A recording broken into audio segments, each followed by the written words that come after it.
Hello everyone. This is the first in a short series of videos aimed to help those who are writing CSEC physics with a few of the most common topics that will most likely appear in the paper 2 exam. And the first one is graph work. Without fail, every single year we get a question that is primarily based on drawing graphs and interpreting gradients and all those things, and it goes for quite a lot of marks, right? So no matter what topic the graph is based on, you can still get over half the marks by just drawing the graph alone, not even correctly answering any of the follow-up questions on the topic itself. All right, now let me show you what I mean. So this first question here is on transformers. So if by chance you don't know the formulae for transformers, which is very easy by the way, but just in case, right, you by just drawing a graph and getting the gradient of a graph, which they ask for every single year, you'll get 8 marks for drawing the graph and 4 marks for getting the gradient. That is 12 very easy marks from just drawing a graph and not understanding any of the content, right? So the way I will do these videos to make them shorter is to just do about 2 example questions, past papers, and teach around the questions, right? So the first thing that we want to do is to learn how to draw a graph to get those 8 easy marks, right?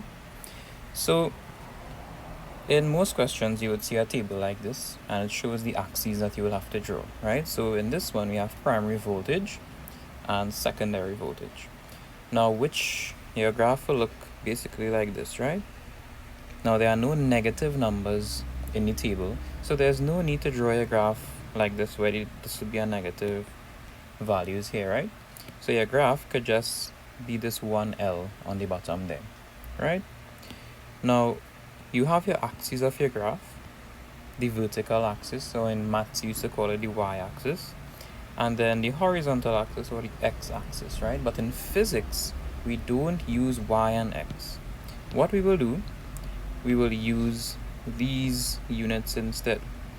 All right, those are our y and x's in physics. And how do we know which one goes where? Well, they are telling us Vs against Vp. So what we have to do, the one in front goes on the y-axis, right, or the vertical axis. So this is Vs. The one after goes on the horizontal axis, Vp. Right, and all we have to do is put the units after. So you put a slash and you put the units. The unit of the voltage is V, volts, right? Good. Now all graphs need to have a title, right? So you could put your title anywhere. You could put it on top over here, or you could put it on the bottom here. It doesn't really matter, right? So your title here would simply be a graph of Vs against Vp. That's all you have to write. Now, one of the hardest parts of graph work is coming up with a scale, right? And when we actually draw the real graph, I will show you how we come up with the scale, right? But you will have to mention your scale somewhere in the graph, right? So maybe over here, wherever there's a clear space, we could put our scale over here, right? And the final thing is to plot the points, right? So a dot on a circle does the trick, like this, and then you'll have to draw a best fit line. A best fit line is a line that doesn't necessarily go through all the points like a zigzag, but it goes on an average through the points like that. That is your best fit line. And from your best fit line, you'll be asked to find the gradient. Alright, so if you remember from maths, it's the same formula, right? So your y2 minus y1 over your x2 minus x1. And what this means, you will have to choose any 2 points on your line. And the easiest thing to do is to choose points that are very far away from each other. It does not have to be points that you plotted. It just needs to be on the line. So if you choose a point over here and a point over here, that will be your point 1 and your point 2. And all you have to do is fill it in and divide, and you will find your gradient. All right, so enough preamble. Let's actually get to the question. All right. So they have a nice page with a graph here for us, right? And as you can see, they actually gave us the title. So we did not need to put the title there. What we will need to do is draw our axes. Let me zoom out here so we could see what's going on. So, I don't have a ruler with me right now, so I'll have to draw my axis kind of just for you to see it, right?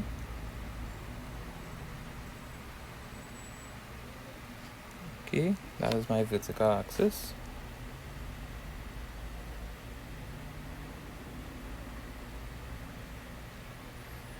And this is my horizontal axis. And we said that our vertical axis was VS and the horizontal was VP, right? So VS, V, I have to label my axis. You get a whole mark for that, right? And V. And this is my origin down here, which is always 0. Okay, great. So the next step now is to actually find out the scale, right? So you could see VS over here has these range of values from 14 to 72. So what I want to do, I want to create the biggest graph possible. So I want my 14 to 72 to span almost the entire height of the graph there, right? So let's see what I could come up with. What if 1 square was probably like 5? Let's see how far I could get with that. 5, 10, 15. And so we have to go all the way up to 72, right? Now, you should always write neater than I am. I am just writing a little scrappy to save time, right? Okay, so 72 is the highest value, and this is more than half of the graph. You could clearly see that, right? So this scale will work. Right? We can't really do something that more spaced out, you will run out of space. Right? So this is fine.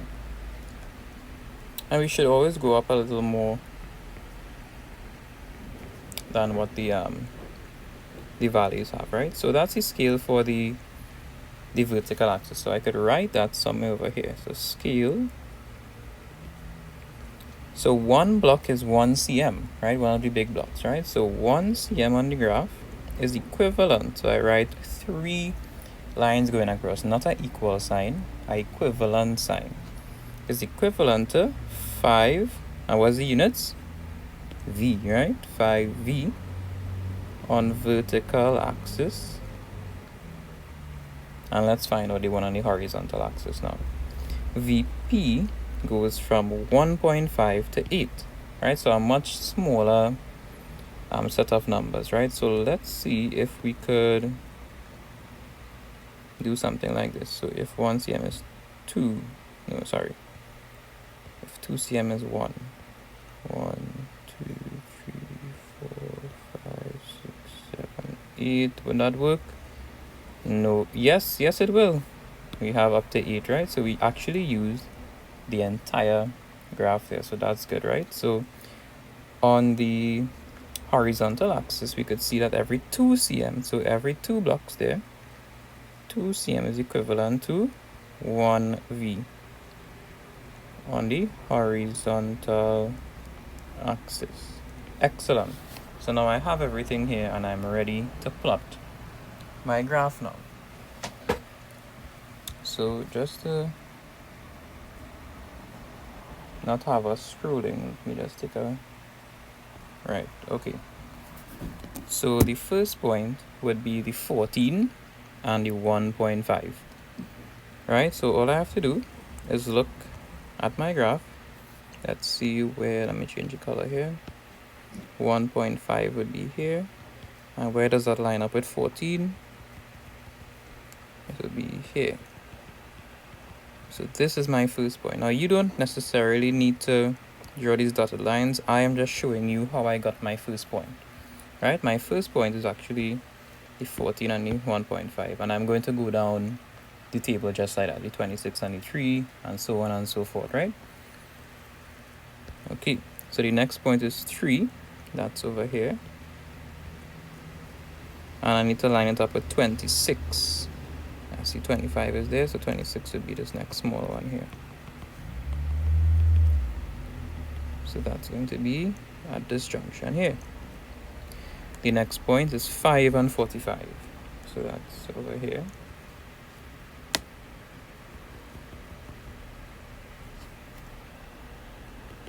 And 45 is along this black line there. And we have 6 and 53.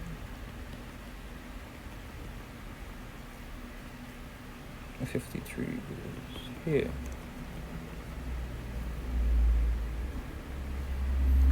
7.5 and 67.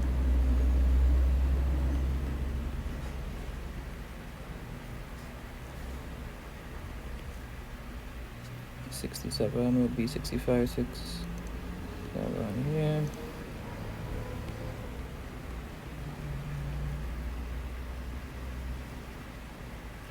And then finally we have the 8 and the 72.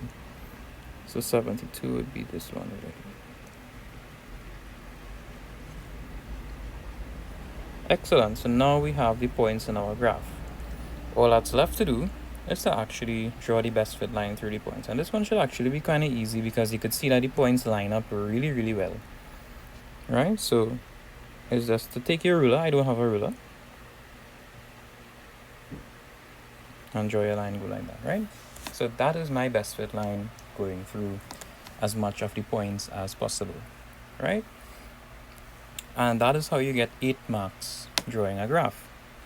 Now the next part of the question that I wrote up in would be to determine the gradient of the graph. So as I said before, we need to choose 2 points in our graph.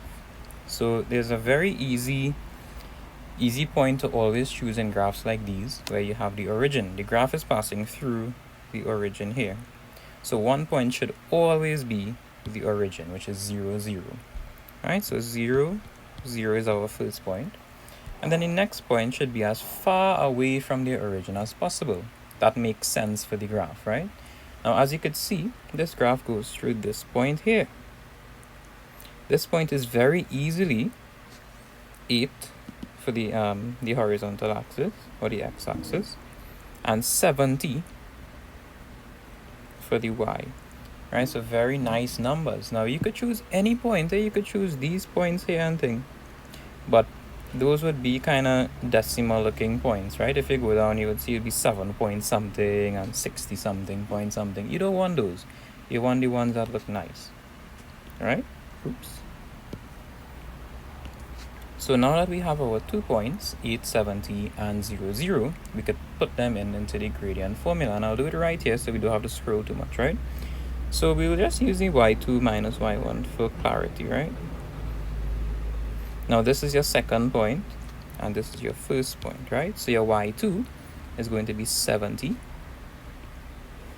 Your y1 is going to be 0. Your x2 is going to be 8. And your y2 is also going to be 0. Sorry, x1. So this is essentially 70 divided by 8. All you have to do is put that into your calculator and you will get your value, right? So 70 divided by 8,